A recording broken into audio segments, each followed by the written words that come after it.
Halo, Assalamualaikum warahmatullahi wabarakatuh.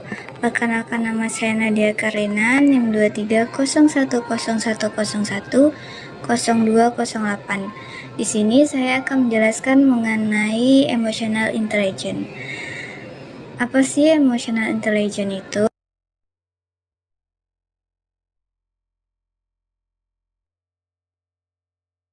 Jadi, emotional intelligence ini adalah kemampuan seseorang untuk mengenali, memahami, mengelola, dan memanfaatkan emosi dengan cara yang positif dan efektif.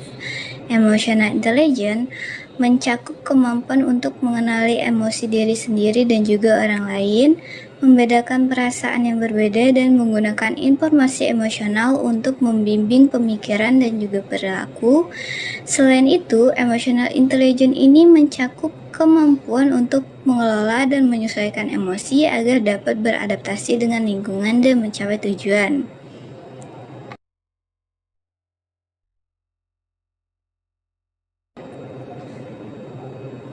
Emotional intelligence ini pertama kali diperkenalkan oleh psikolog Peter Salovey dan John Mayer di sebuah artikel tahun 1990 yang kemudian populer lewat buku karya Daniel Goleman yang berjudul Emotional Intelligence: Why It Can Matter More Than IQ.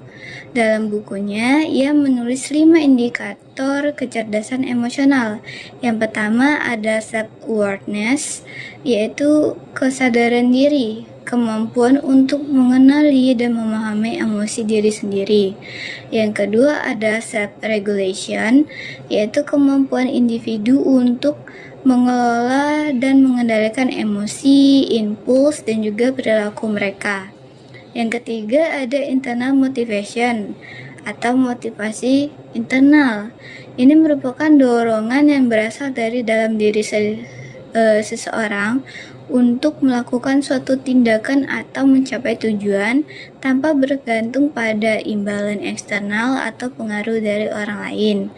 Kemudian yang keempat ada empati. Kemampuan untuk memahami dan merasakan apa sih yang dialami oleh orang lain serta merespon dengan cara yang sesuai. Dalam konteks kecerdasan emosional, empati ini merupakan salah satu komponen kunci yang berkontribusi pada interaksi sosial yang sehat dan hubungan yang kuat. Kemudian yang terakhir ada social skill atau keterampilan sosial. Ini adalah kemampuan yang memungkinkan individu untuk berinteraksi dan berkomunikasi dengan orang lain secara efektif. Keterampilan ini sangat penting karena dapat membantu membangun dan memelihara hubungan yang positif. Kenapa sih kecerdasan emosional ini dianggap lebih penting daripada kecerdasan intelektual dalam mencapai keberhasilan? Jadi ada beberapa alasan.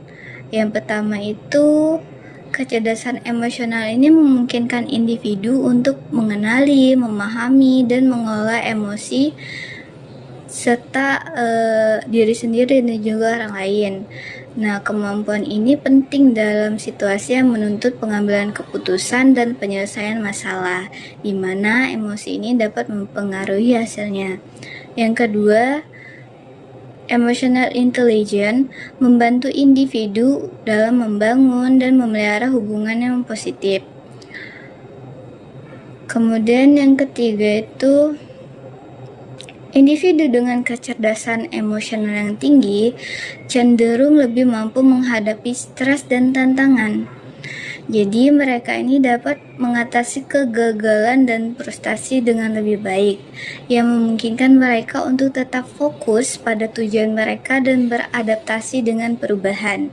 Yang keempat, emotional intelligence mencakup kemampuan untuk memotivasi diri sendiri dan tetap berkomitmen pada tujuan yang jangka panjang. Yang kelima, penelitian menunjukkan bahwa emotional intelligence dapat berkontribusi pada kinerja yang lebih baik di tempat kerja dan dalam kehidupan pribadi. Jadi karyawan dengan AI tinggi seringkali lebih produktif, lebih baik dalam bekerja dalam tim, dan lebih mampu memimpin.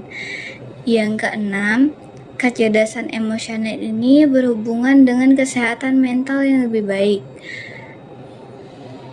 Jadi secara keseluruhan, meskipun kecerdasan intelektual ini penting, kecerdasan emosional itu memberikan keterampilan dan kemampuan yang diperlukan untuk berinteraksi dengan orang lain, mengelola emosi, dan mencapai keberhasilan dalam berbagai aspek kehidupan.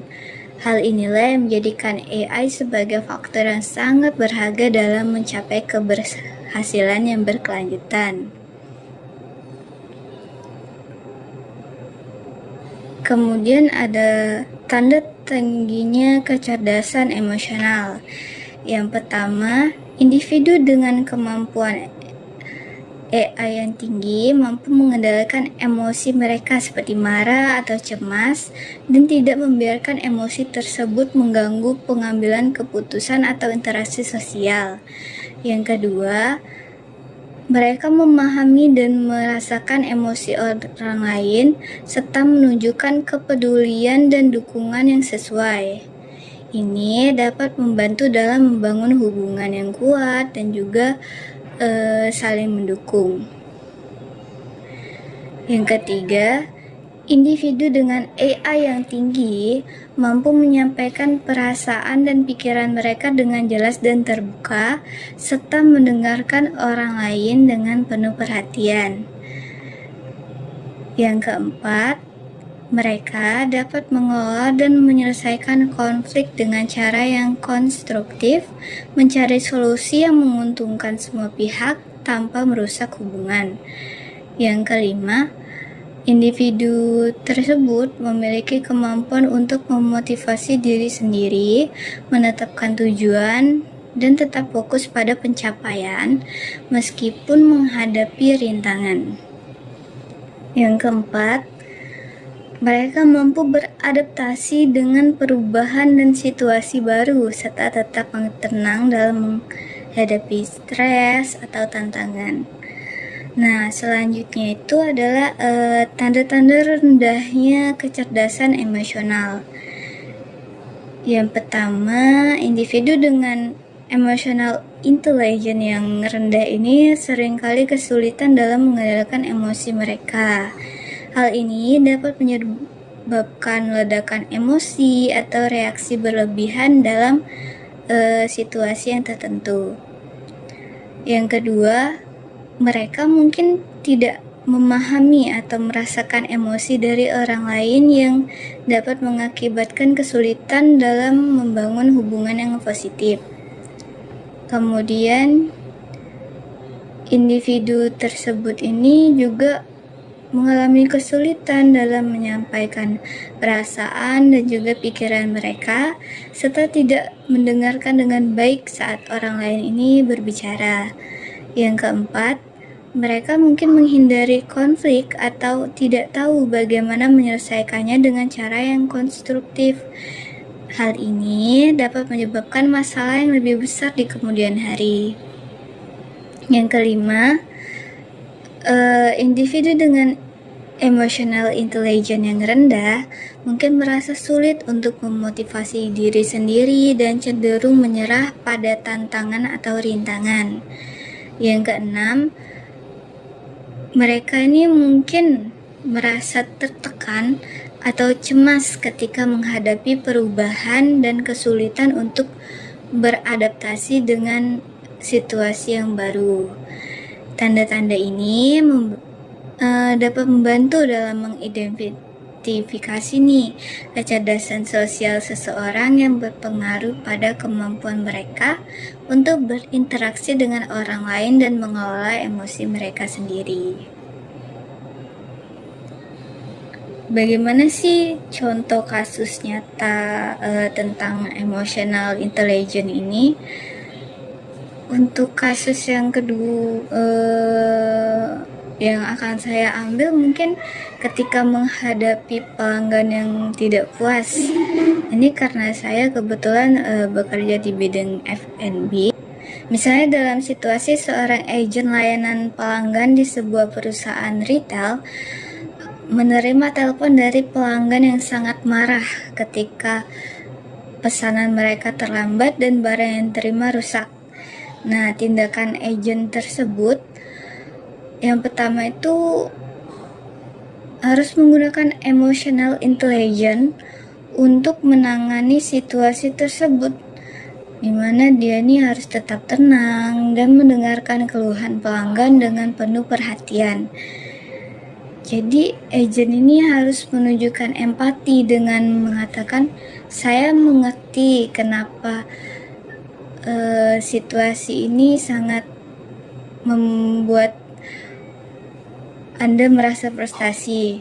Setelah mendengarkan dengan baik, agen tersebut harus mengajukan solusi yang jelas seperti penggantian barang atau kompensasi atas ketidaknyamanannya.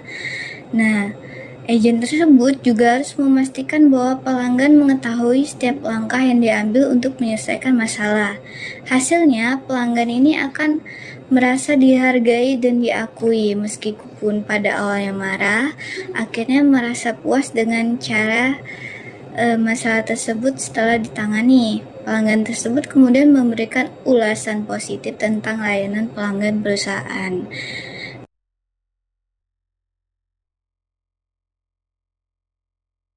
Kayak gini barang pecah tapi nggak ada tanggung jawab apapun. Oh, ini JNT.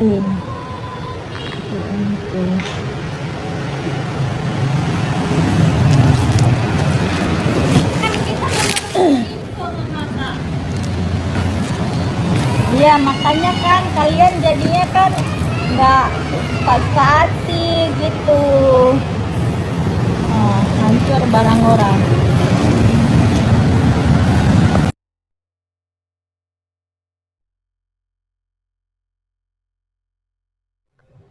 Oke, dalam video tersebut bisa kita lihat bahwa pelanggan tersebut marah-marah karena paketnya yang rusak dan juga bocor.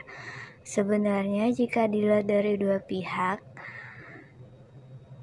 paket tersebut pengemasannya adalah salah karena untuk pengiriman botol kaca dengan isi cairan harusnya menggunakan packingan kayu atau bubble wrap. Namun kita akan membahas emotional intelligence dari pihak ekspedisi. Dari pihak ekspedisi terlihat tidak bertanggung jawab.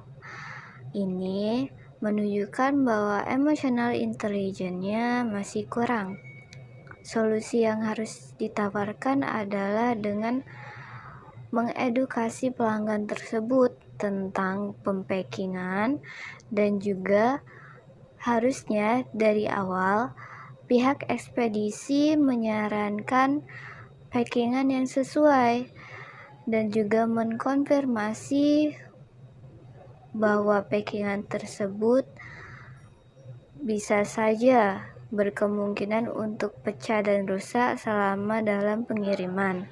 Hal ini dilakukan untuk meminimalisir kesalahan seperti barang yang rusak dan pecah. Baiklah, mungkin itu yang bisa saya sampaikan. Terima kasih. Assalamualaikum warahmatullahi wabarakatuh.